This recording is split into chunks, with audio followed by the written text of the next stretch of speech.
CM 365, all about Carnatic music.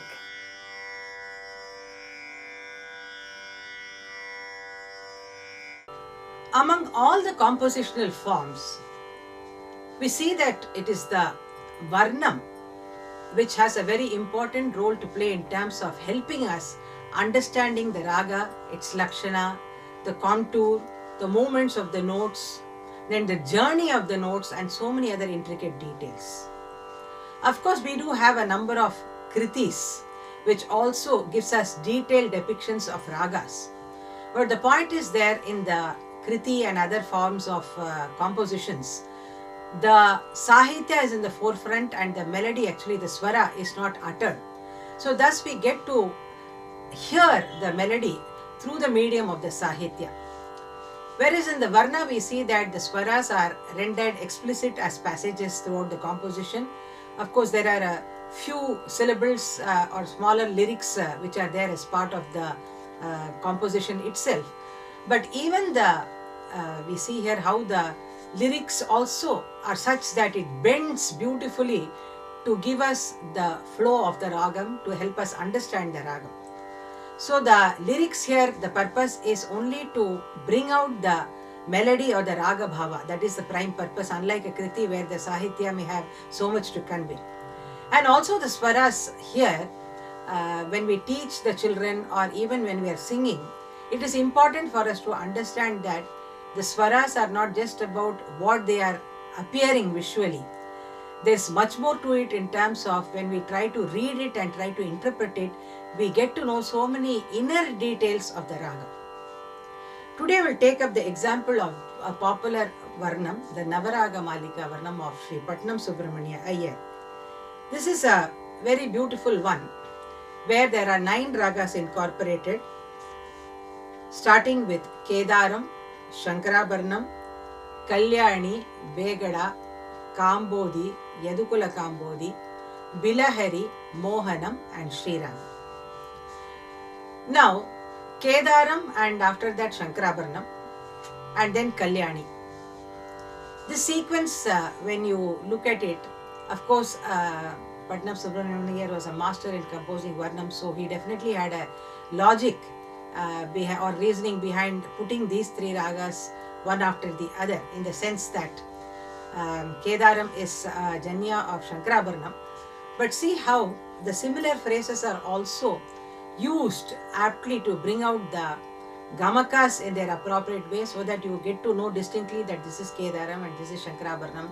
And then from Shankarabharanam to Kalyani, we know that Kalyani is the Pratimadima of Shankarabharanam ragam.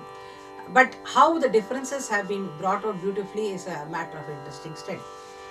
Now, the first phrase itself, we see that he starts off Valachi, Vachi, Yo Na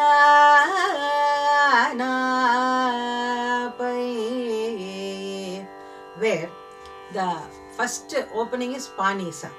But if we don't sing it Panisa, that is not Kedaram.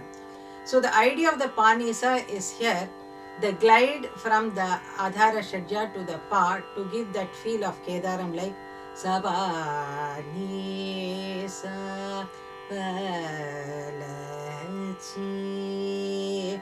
Then Sani Sari Sani Ni Sani Ni.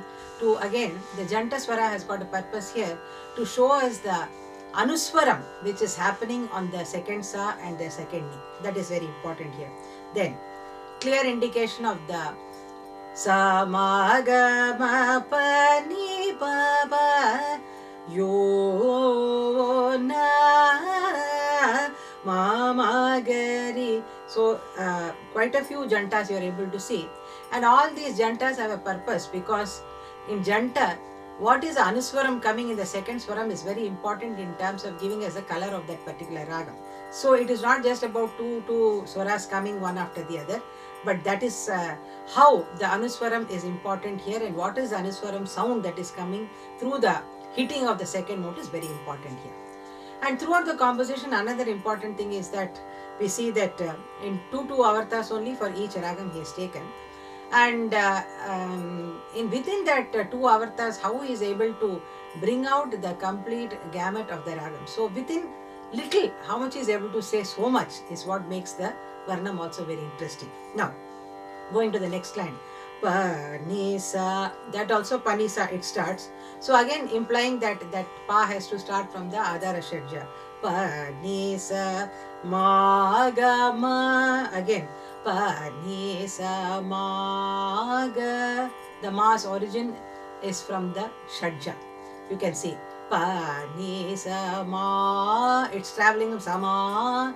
That travel from the Sa to Ma is important. Then Pani sa ma ga ma, pani pa sa ni pa ma ga ri sa.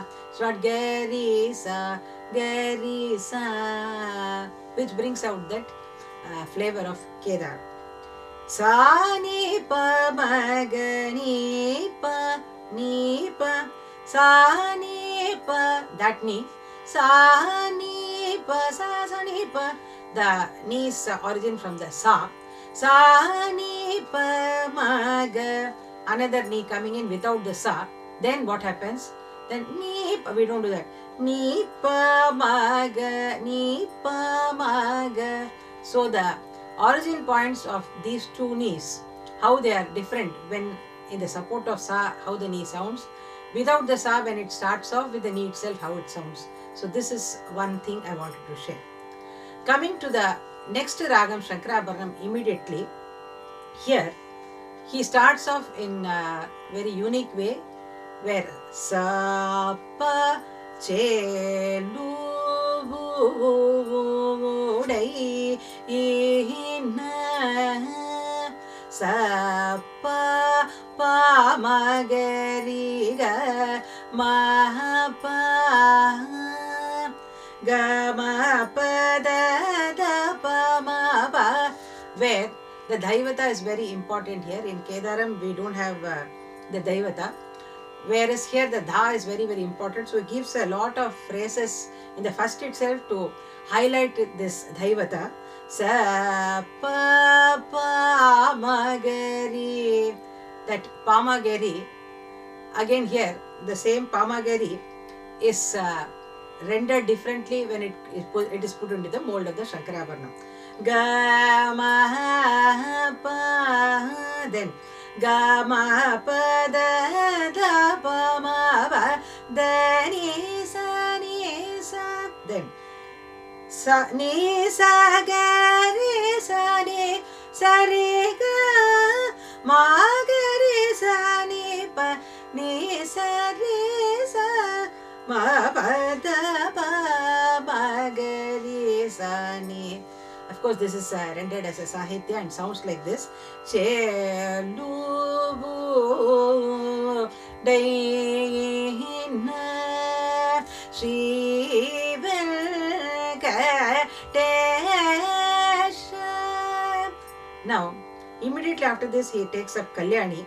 So, where he starts the phrasing itself on the Daivata, and thus gives that complete, contrast color. The ni sa ri ga, and immediately highlighting the Pratimadhima.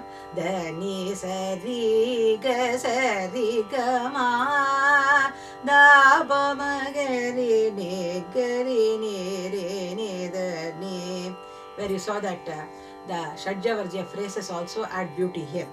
Then coming to the Charanam, we see that Kambodhi, how he establishes Padasa.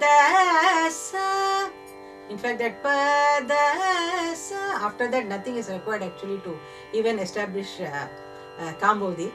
So in that one line, how he does Padasa roja mulagano me. So Padasa sasani dada pa, then ma pa da ni da. So in how the Nishadam comes into the ragam from the Avarohana pattern, how it is appropriately used, that is shown. But the beauty next is after Kambodi itself, he brings in Yadukula Kambodi, which is very close to this. But here again, how he establishes pa ma ga ri ga ri sa pa da sa ri ma. So he doesn't even go into the Uttaranga of the Madhyasthai. Within the Purvangam and the Mandrasthahi, he clearly gives a indication of the contour of Yadukula Kambodi. Coming to the next ragam, Bilahari, he comes from the Avarona Krama to establish it better, like Pada pa bagari ga da pa bagari sa ni da pada sari ga pa magari sari ga pa pa magari ga pada sa. Then it goes like that. Now, just after this, he brings in Mohanam. Same padapa he uses as the starting phrase, but see how he brings out the color of the change of the color to Mohanam. Pada pagari ga da pagari ga pagari sa gari sa ri sa. Pada pagari ga da pagari ga pagari sa. So he actually tries to explore the Avarohanam here. Da pagari pagari. So to give us a clear indication of the difference, because you know that Sarigapadasa is the same Arohana for Bilahari and Mohanam. So in the Avarohanam, how of course when we render the notes, there are distinct changes in terms of the Gamakas and other things, but the basic structure, he uses the Avarona Krama here to clearly show the demarcation or the difference between Bilahari and this Mohanam, and also the Gamakas. It's not about Dapagari or Pagari. Pa da pagari ga da pagari ga pagari sa gari sa ri sa ri sa da. It goes like that. Now the fourth swara, the first, second, third, fourth, all of them start on the Panchama. Even the Charana line starts on the Panchama. Pa da sa. Then the first one, Yadukula Kambodi, pa ma ga ri. Bilahari also. Pada pa bagari ga. Then Mohanam, pada bagari ga. The last one, Sri, also starts on the pa. And here again you see that within the first four swaras, how he establishes the Shri Ragam so beautifully. Pa pa bari ga gari sa ni sa gari sa sa ni pa ni. So the ga, its movements, its color, everything. Pa pa bari ga gari sa ni sa gari sa. There itself the complete Sri Ragam picture has come. And again, the Lakshanam we say Sani Padani Pamari Gari Sa, where Padani Pama is also a special usage in this Ragam. He also makes us understand that this should not be used frequently. So correctly in the last line, just once he uses that Ni Ni Gari Ga Sari Ni Ri Sa Ni Padani Pamari Gari Sa, Padani Pamari Gari Sa. Just once he uses it there. So that also gives us an indication that Sani Pama Rigarisa is the Sani Pama Rigarisa is the standard kind of a frequent usage, whereas Padani Pama can be used sparingly to enhance the aesthetic beauty. Thus, this of course is once you go deeper into this Varnam, you can find more things with regard to the Gamakam, with regard to the distinct characters of each Swaras, the way each is executed, and from which note to which note we are linking everything. So many things are revealed by the Varnam. So like this, when we actually render a Varnam or we are practicing a Varnam, it is important for us to not only understand the Swaras in terms of the Avarona, what is taken by the Ragam, but also the whole journey of the notes is very important. That is from one note to another, how it travels, what are the Anuswaras it takes, what are the glides it takes, what are the kind of Gamakas, and this is what helps us to actually understand the deeper layers of each Raga. CM 365, all about Carnatic music.